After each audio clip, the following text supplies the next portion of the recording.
Assalamualaikum warahmatullahi wabarakatuh. Pada kesempatan kali ini saya akan menjelaskan materi perkuliahan perencanaan transportasi dan distribusi untuk pertemuan ke-13 dan ke-14. Di mana topik dari pertemuan ini adalah tentang perencanaan rute distribusi. Perencanaan rute.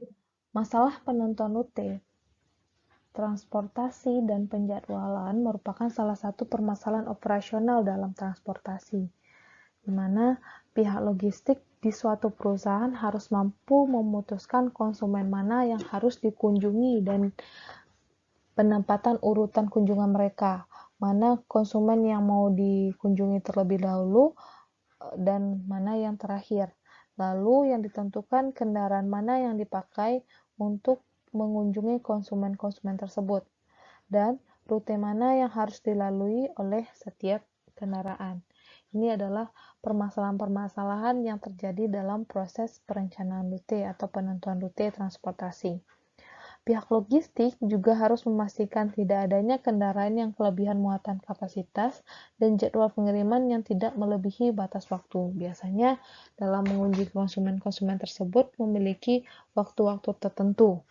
Nah, pihak logistik harus mampu menentukan bagaimana sebaiknya atau bagaimana memutuskan konsumen mana yang harus dikunjungi terlebih dahulu, dengan menggunakan kendaraan yang apa, dengan kapasitas berapa, dan rute yang mana yang harus dilalui.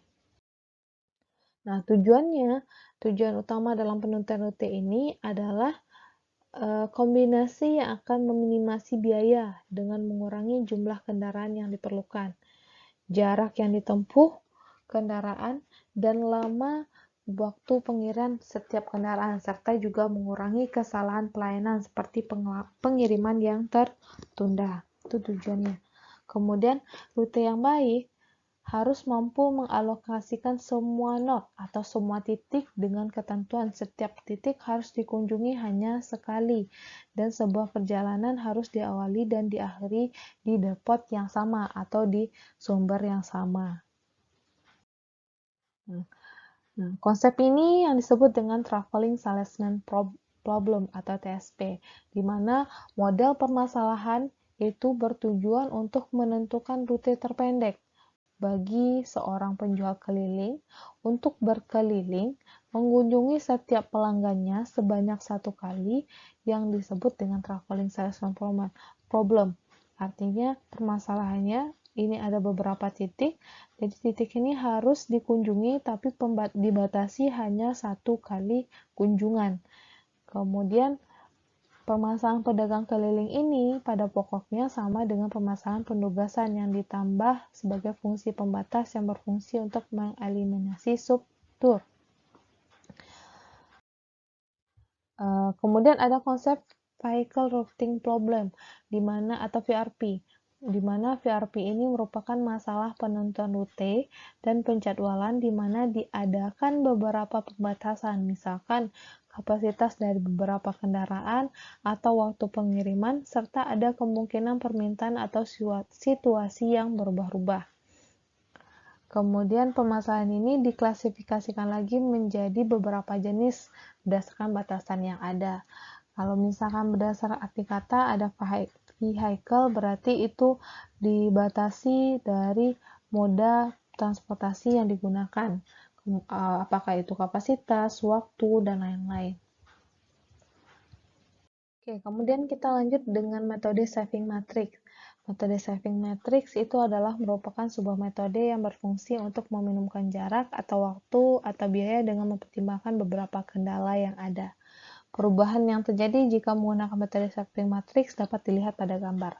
Nah, berdasarkan gambar di sini dapat kita lihat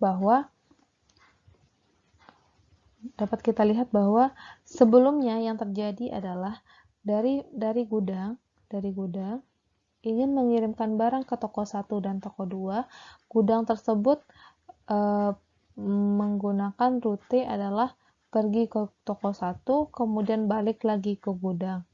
Kemudian gitu juga, dia mau mengirim ke toko 2, berarti dia kirim ke toko 2, kemudian balik lagi ke gudang.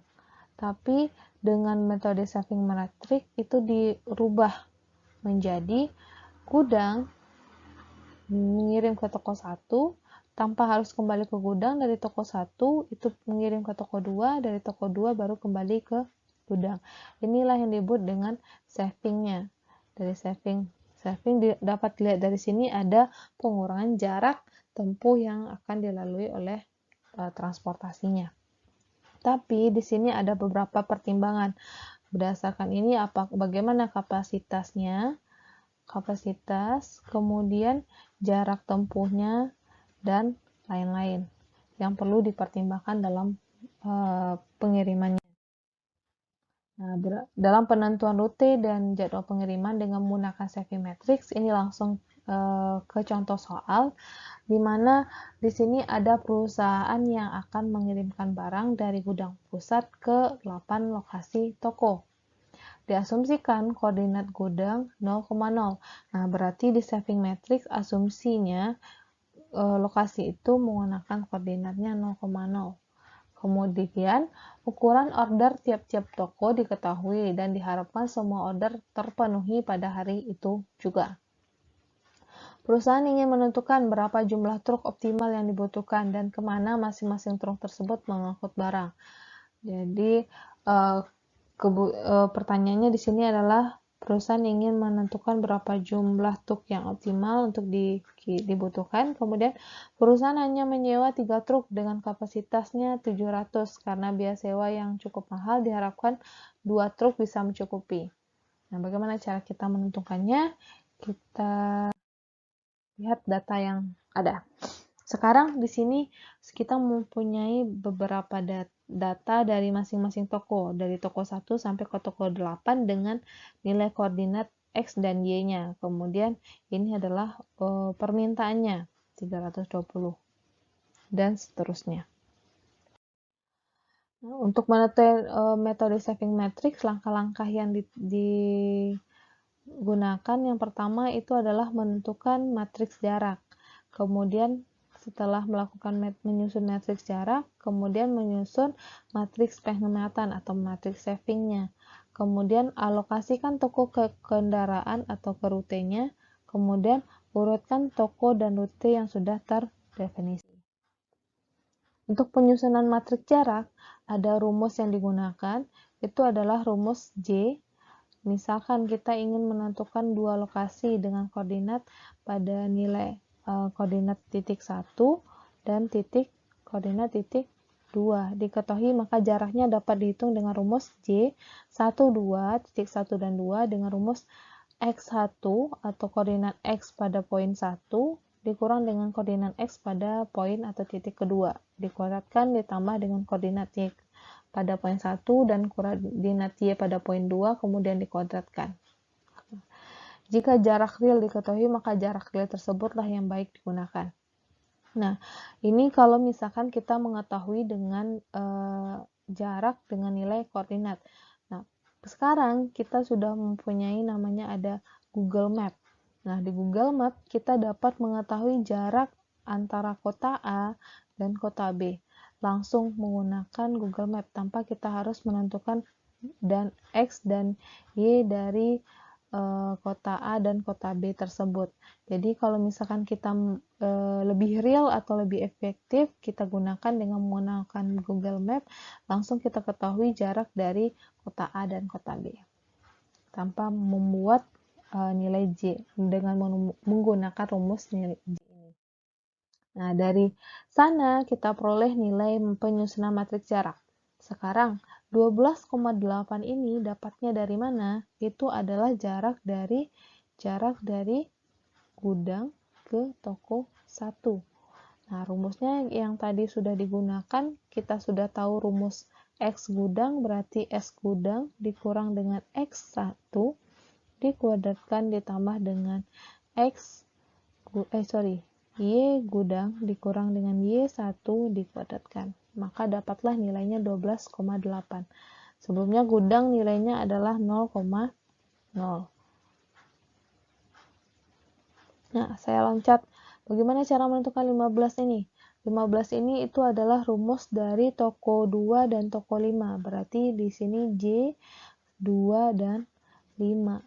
Rumusnya adalah X2 dikurang X5 dikuadratkan ditambah dengan Y2 dikurang Y5 dikuadratkan.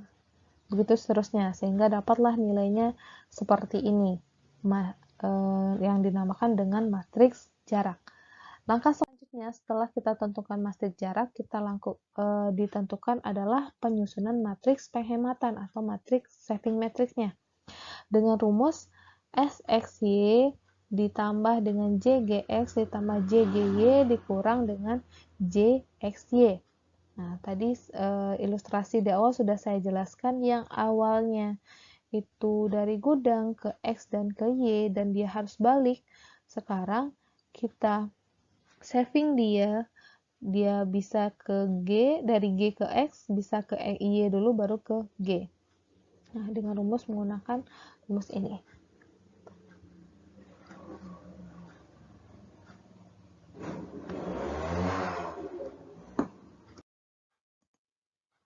Oke, ini dia hasil dari saving matrix untuk masing-masing toko.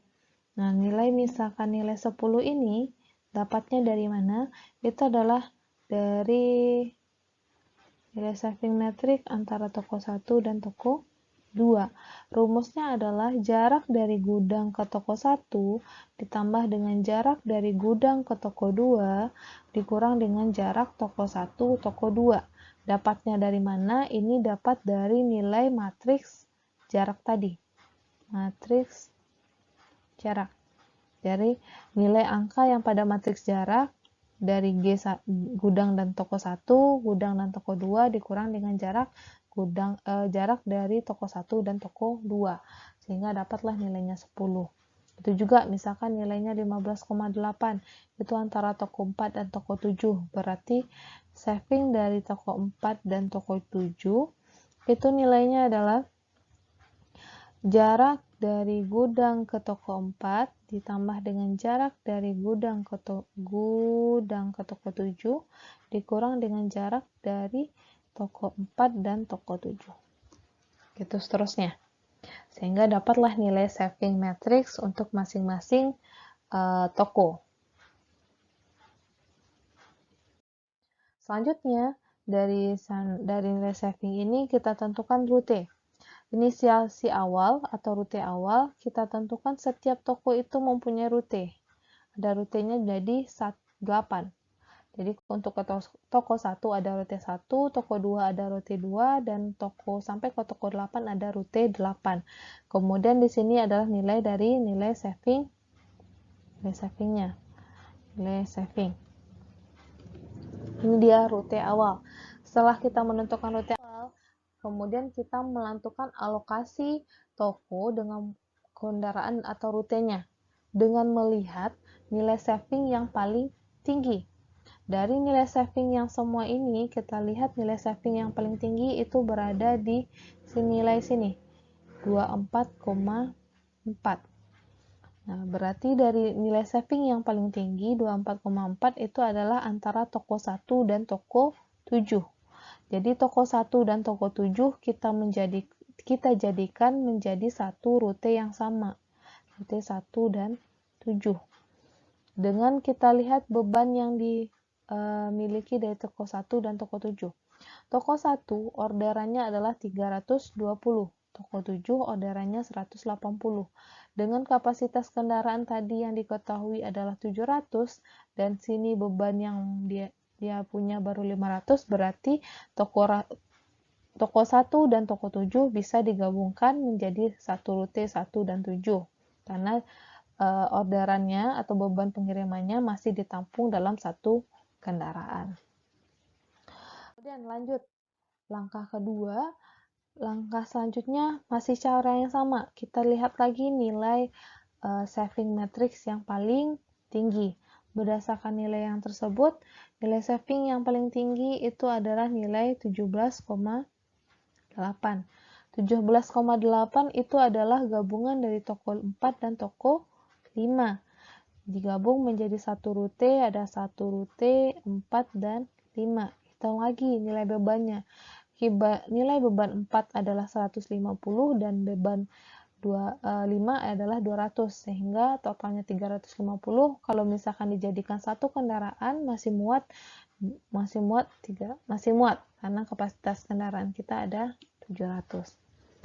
Langkah selanjutnya kita gunakan dengan cara yang sama saving matrix yang paling tinggi selanjutnya.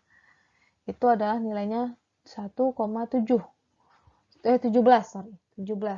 Itu merupakan nilai antara toko 1 dan toko 4. Nah, dari toko sini kita sudah dapat toko 1 tadi sudah digabung dengan toko 7, toko 4 dan sudah digabung dengan toko 5. Maka ini bisa kita skip saja dulu. Kemudian lanjut ke nilai saving selanjutnya, 16,4. Itu antara toko 3 dan toko 4. Karena toko 4 tadi sudah digabung dengan toko 5, maka kita tinggal hanya menambahkan toko 3 ke rute tersebut. Berarti jadilah di sini gabungan antara rute 3, 4, dan 5. Tapi kita lihat dulu nilai bebannya. Rute 4 dan 5 tadi beban totalnya adalah 350. Rute ketiga bebannya adalah 300. Sehingga totalnya 650. Dengan kapasitas kendaraan tadi yang dibahas 700 dan total ini 650, berarti 3 rute ini bisa dijadikan satu rute gabungan yang bisa menampung 650 produk. Langkah selanjutnya, kita cari lagi penghematan selanjutnya, dapatlah nilainya 12,5. 12,5 itu gabungan dari toko 6, toko 7, gabungan dari toko 6 dan toko 1. Ini toko 1. Karena toko 1 tadi sudah digabung dengan toko 7, maka coba kita gabungkan toko 6 dengan toko 1 dan toko 7. Dari toko 1 dan 7 tadi dengan total 500, itu ditambah dengan total atau beban dari rute toko ke-6, sehingga totalnya menjadi 620.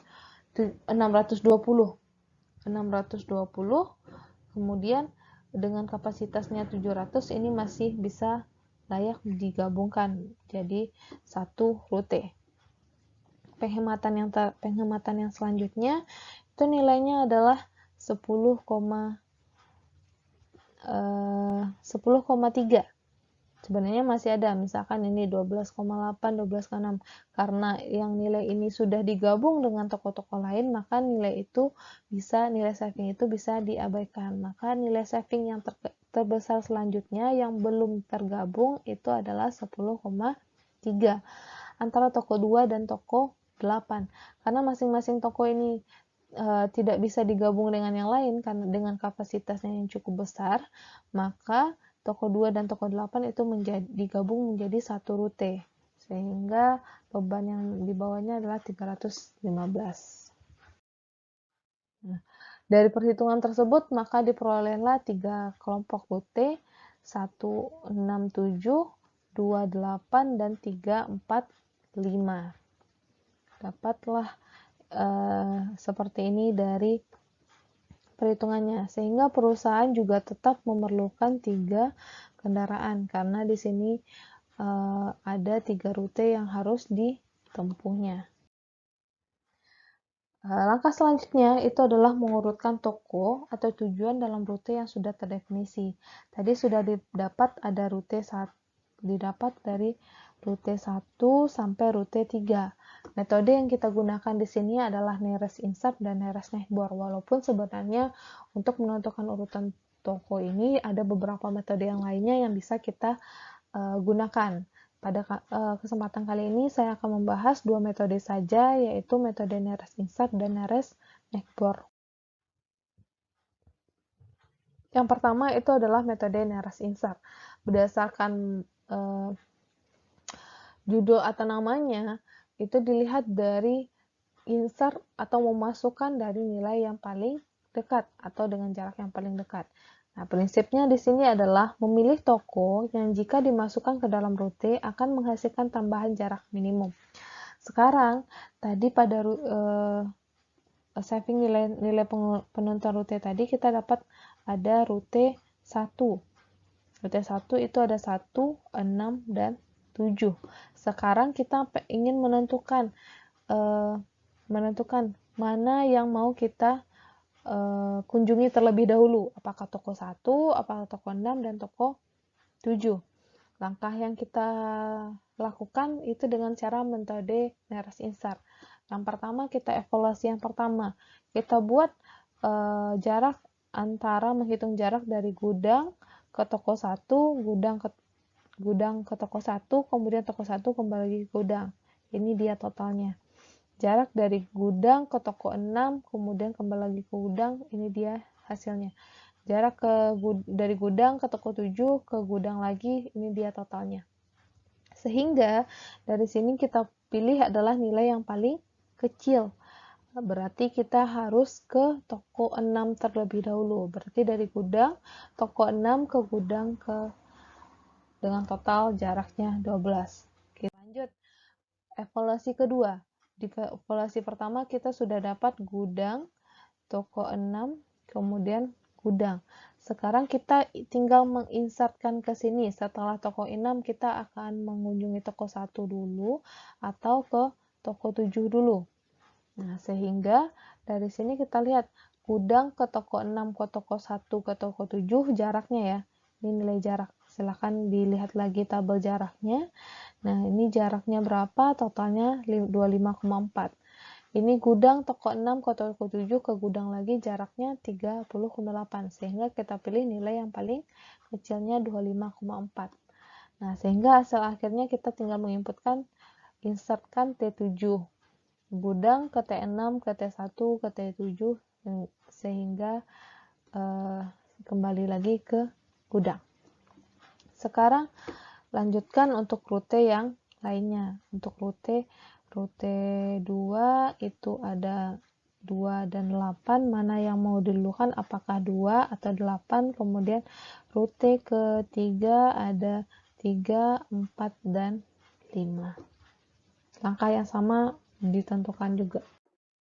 Kemudian untuk metode nearest neighbor, prinsipnya hampir mirip dengan yang tadi, tapi itu dilihat dari kedekatan masing-masing tokonya dengan toko yang lain berdasarkan tetangganya yang paling terdekat.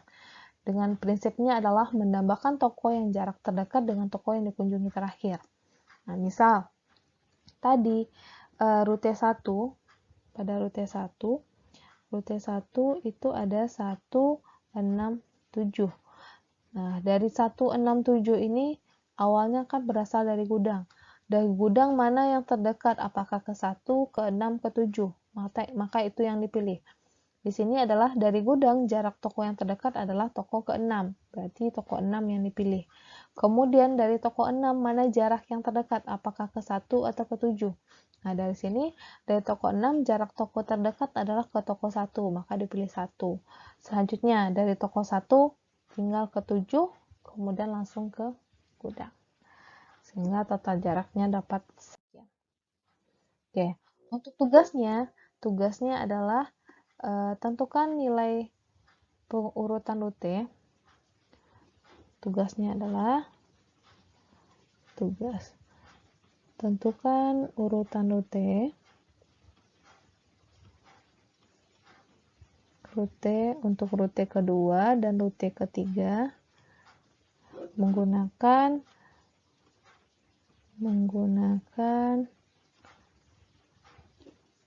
nearest insert dan nearest neighbor. Oke, ini dia tugasnya.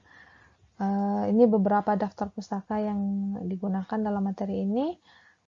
Saya mohon maaf kalau misalkan ada kesalahan dalam penjelasan. Terima kasih. Assalamualaikum warahmatullahi wabarakatuh.